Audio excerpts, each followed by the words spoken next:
নমস্কার বন্ধুরা, সবাইকে স্বাগতম জানিয়ে শুরু করছি আজকের রান্না। আজকে আমি বানাবো এই যে রূপচাঁদা মাছ।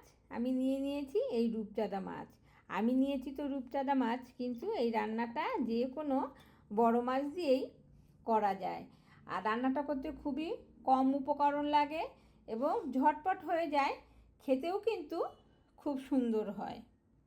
এবার দেখে নেবো রান্নাটা করতে আমার কী কী লাগছে। এখানে তো মাছ আমি নিয়েছি, আর তার জন্য লাগছে আমি এখানে 10 পিস মতো মাছ নিয়েছি।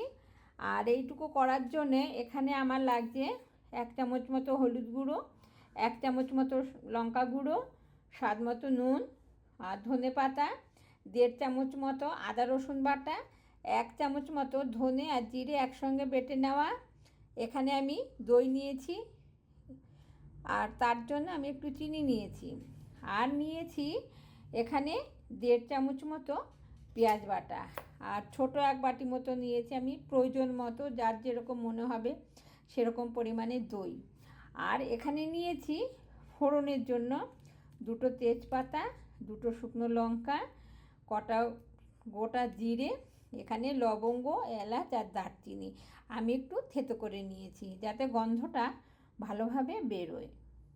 এই সামান্য উপকরণের কিন্তু আমার রান্নাটা হয়ে যাবে, আর খেতেও কিন্তু দুর্দান্ত হবে। রান্নাটা করার আগে, মানে শুরু করার আগে সবার প্রথমে আমার কিন্তু মাছগুলোকে মেরিনেট করতে হবে। তার জন্য সবার আগে আমি এর মধ্যে দিয়ে দেব এই যে দই নিয়েছিলাম, দইটা দিয়ে দেব।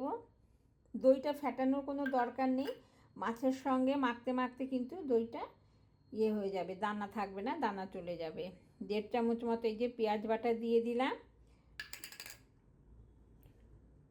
হলুদ গুঁড়ো, সমস্ত মশলা দিয়ে আমি একসঙ্গে মেখে নেব। লঙ্কা গুঁড়ো, এটা কিন্তু খুব ঝালও না আবার একদম ইসেও না, সেরকম লঙ্কার গুঁড়ো, স্বাদ মতো নুন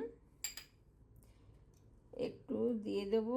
এখন একটু ধনে পাতা দেবো, আবার পরে আর একটু দেবো। দিয়ে দিলাম আদা রসুন বাটা। সমস্ত মশলা দিয়ে কিন্তু মেখে নিতে হবে।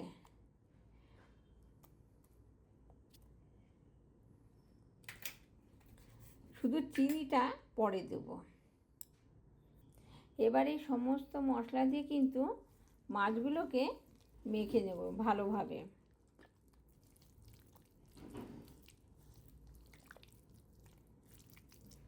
কেউ চাইলে আগের থেকে মশলাগুলো সব একসঙ্গে মিশিয়ে নিয়ে তার মধ্যে মাছ দিতে পারে, পরে মাছগুলো দিয়ে মেখে নিতে পারে, কিন্তু আমি সব একসঙ্গেই দিলাম।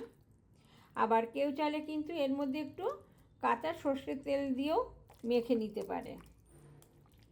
আমি তেলটা একবারেই দেবো। এটা কিন্তু সর্ষের তেল দিয়ে রান্না করলে রান্নাটা ভালো হয়, সাদা তেলেও করা যায়।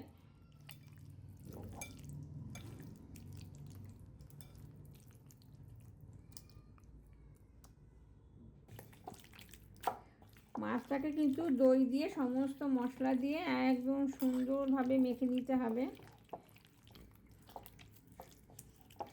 যেন দইয়ের দানা টানাগুলো না থাকে।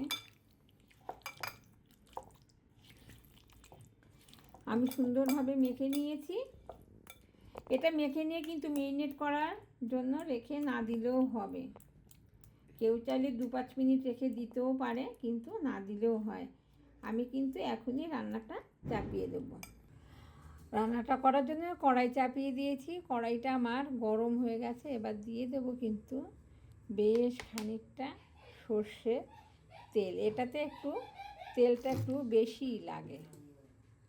আমি এখানে সর্ষের তেল দিয়েছি, কেউ চাইলে কিন্তু এখানে সাদা তেলেও করতে পারে, কিন্তু তেলের পরিমাণটা এই রান্নাটাতে একটু বেশি লাগে। তেলটা আমার গরম হয়ে গেছে। এবার ওর মধ্যে আমি এই যে ফোড়ন রেখেছিলাম, 2টো তেজপাতা, দারচিনি, এলাচ, লবঙ্গ, 2টো শুকনো লঙ্কা আর গোটা জিরে, এবার এগুলোকে আমি ফোড়ন দিয়ে দেব। একটু নেড়ে চেড়ে নেব। ফোড়নটা দিয়ে সুন্দর একটা গন্ধ যখনই বেরিয়ে আসবে, ফোড়ন থেকে গন্ধ ছেড়ে দিয়েছে, সুন্দর একটা দারচিনি, এলাচ, লবঙ্গ সুন্দর একটা গন্ধ বেরিয়ে গেছে। এবার আমি ওর মধ্যে একে একে এই যে মেরিনেট করা বা মশলা দিয়ে মেখে রাখা মাছগুলো দিয়ে দেবো।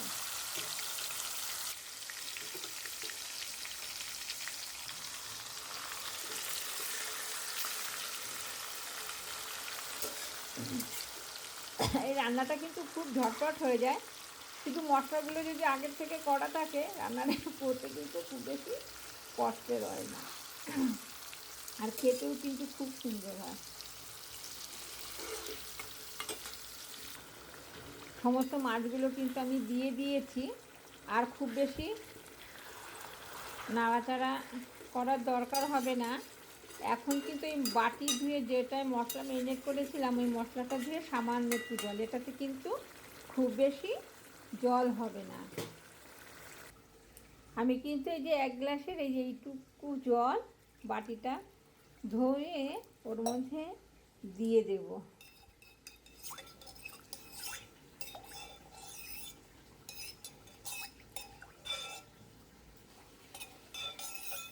সমস্ত বাটিটা আমি ধুয়ে নিয়েছি।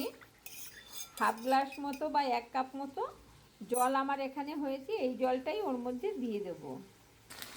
মাছগুলো সুন্দরভাবে জাল হচ্ছে, এবার এর মধ্যে কিন্তু আমি এইভাবেই জলটা দিয়ে দেব।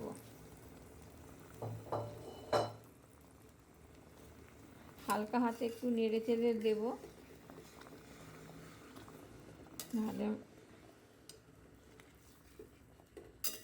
পরে কিন্তু একটু নুনটাকে দেখে নিতে হবে যে নুনের স্বাদটা ঠিক আছে নাকি, সেই বুঝে পরে আবার একটু নুন দিতে হবে।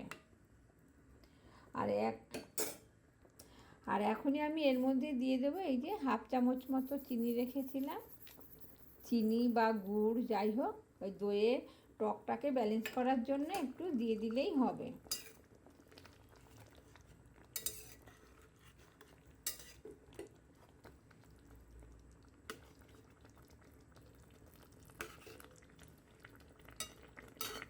হয়ে গেছে আমার, এবার এটাকে আমি একটু ঢেকে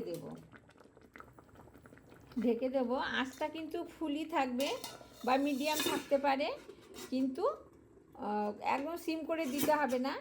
মাছ তো খুব ঝটপট সিদ্ধ হয়ে যায়, রান্না হয়ে যায়, ওই জন্য আঁচটাকে কমানোর দরকার নেই। মাঝে মাঝে একটু ঢাকনা খুলে দেখে নিতে হবে, আর একটু হালকা হাতে নেড়ে চেড়ে দিতে হবে, কারণ এর মধ্যে জল দিয়েছি, লেগে যাওয়ার সম্ভাবনা নেই, তবুও একটু নেড়ে চেড়ে দিলে ভালো হয়।